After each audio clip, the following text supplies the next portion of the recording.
میوانه که مهیا برس محمود عباس شروع کار سیاسیه او هر وها بسپور سیاست امریکای لروشالات ناوین جیج تکساس امریکای دلگل ما بیت دکتور تو گلب خیر هاتی ام شوی دست ببکن نها لوتکه که گرینگ برای دچکو ناتویا سروک امریکای رولد راوستاندن و راگهاندن آگر بست دنبرا اسرائیل و ایران دا جدید نها افشار 12 روزی او یعنی به پرسه دروز دیگه براستی چجوی شری هات به دست خستن جبو اسرائیل بو ایران بو امریکا سلاو رز اشتراج بینری دلارا به تایبت گلک هارتن دروجلات ناوین دوی چه بون و چه بونجی گلک دور پیش کرنه گفتگویا و به زمان کی دی به هوا کی دی بین در یعنی پیش کش کرن به تایبت از باخورد کن فشار گلسر ایرانی هات دانین یک جیه سرکا لگور برجواندیا اسرائیل بلکی نما دستی خباب جوا ادواتی خوی گوهرتم یعنی ایریش سر اسرائیل دکرن یک بلکی ابنا بی سکناندن لگور ایرانی اد بهور دکم ایران بخوا و نما و زیدبونا یعنی ایریشی سر حرمی یعنی مطرسی سر حرمی بکی یعنی برجواندیا امریکا ده حرمی ده بکی امریکا که آرمانجا که انه او گفتگوی گل عمانی هاتنا کرین جبونی آتم یه بام یعنی بام قبل زری او نا بهور دکم ها گفتگوی نصر وابی کرین گفتگو دو پیش روزی دی لازمه چی نبی بس گفتگون خال ندی هات نصر میدانی یک جوی نا مشکی او کاری بجیلش یعنی چک ایرانی یگو کاری زوردستی و تعداری دورا خوب که گرک اونا کم به وقت صواری خیلی نایگو دور دچن یاد دوا بلکی ایران فشار که برد سر ایران جبونی و گرتی جمع حماس نها اوروبی خاله کدید دینن انه او یسایپرس یعنی او تأثیرات به الکترونی گود کتا ناب اکونومیکا ام اوروبیا وادا جارنا خرابونه دکرد انترنتا اوروبیا وادا او ناجگن ها سرد سکنن اوروبی و ناج پیشکش دکن بس لگور واری استراتیجی گلکی فرا امریکا ها آرمانجا کتانی انو دوی که یکی دا نوکا گو ترامپ بریا سی روژا گود گره که مادام اف دولت های گرینگ نکاری خسراز بکی گره که بی گوهرتن او نا خوشوی بکشاند بس ناکا بی وطای دا انش استراتیجیا وی دور اوانه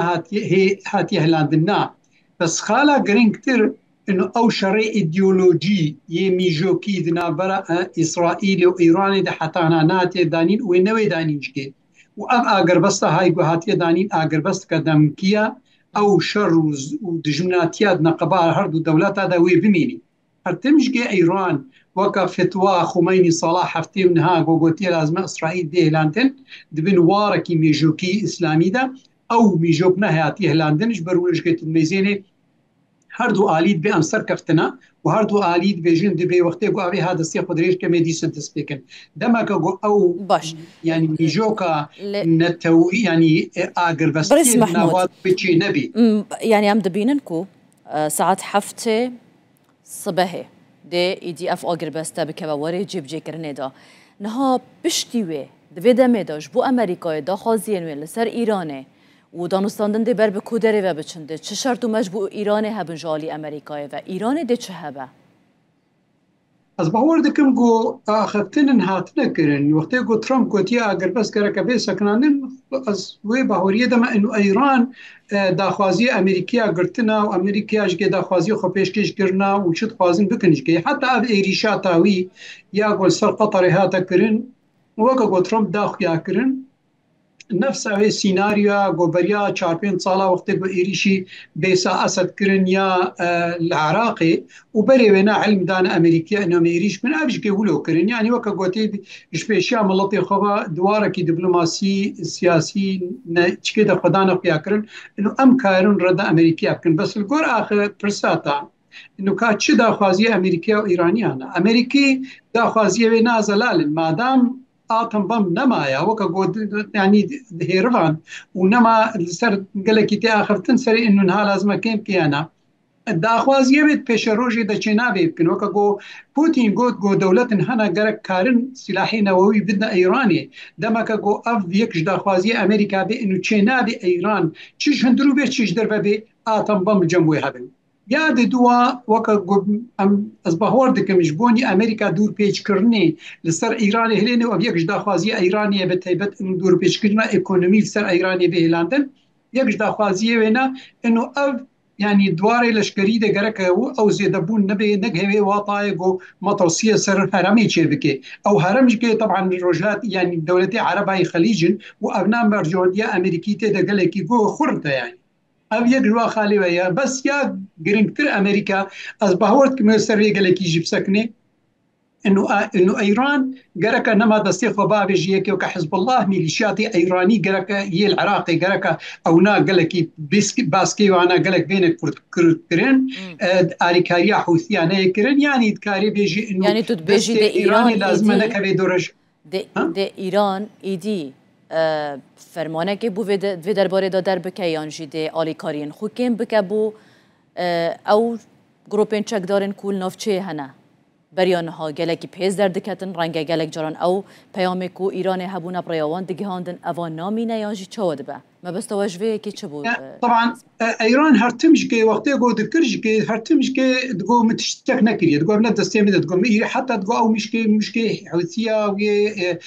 حزب الله نمدايه وانا ابنا تشتكي نورمال دواري سياسي ده هرتمش که خوا باريزن وخوا سوجلي نابينن بس ابناء لقور دوارس يعني استخباراتي امريكي وانا دا قفتوي وقتي كو سر بنجها كسياسي قال لك فرح بيدانين ابناء نكارج هبدو بشير از بهورت ما به يكش ارمانج امريكي بخورت به وقتي قفتوي وكن ديسان كيف ايرانيا از ایران و دیسه بيجي از آلیکاری ناکن بس حتی چو وطای و کاری بی خود گریده به پیمانه خوی امریکا را گریده از بهول دمانی زیگ ده ساله که ساله بلکی راست کاری بی خود پیمان کش برگو امریکا ویل پیشیا ویدنی وکا گو ترامپ گوتیا وقتی گو ایریشی ما بکی برجاوندیا ما خرابه بی امی خرابتر بکن وکا گو مکریا و اوها از بهورت امریکی و خود يعني گریدن يعني و اسرائیل چه برس محمود يعني مثلا اسرائيل نها الاسرائيلي بحثوا هيك تكرن كوفا ضمانتها في اجربستنينش بركو تشتكي نفيسكينينا الجور او تشتكي قال لك يقول زيدا سر فوكسا بربرسن اسرائيليين شو باندني بورا وشدكن دبيجنكو دبي تشتكي نفيسكي هبا ضمانتها ويك هبا كو بمبيكارينه نكرن كو تشتكو اسرائيليش ايران خاص حتى كنا جهه فيرادي افشار دروز ببا دبي بهمان اوي بردوام بك تشتكي قال لك جرينكا يعني حمش كتزان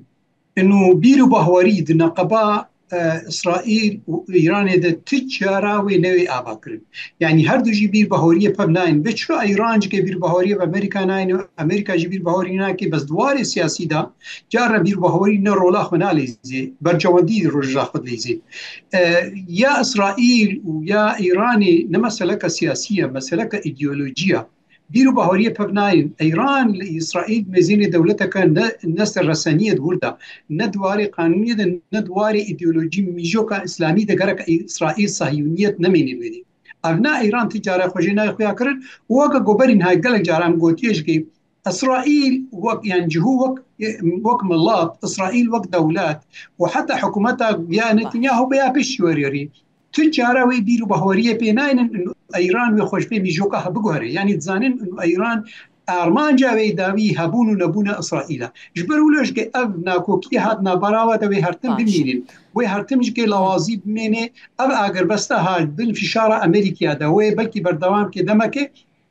لناك هي وطايق وايران صبا ادوات خوزيدنكي وايريش دي سر اسرائيل نكي بريندي وايران امريكا اسرائيل جي وهرتم جبير اماده بكي وهرتم جي سوجا بكي محمود عباس جالك سباس ناريني واجهشت جا تكساس امريكا هون لقل ما بون قلب خير بين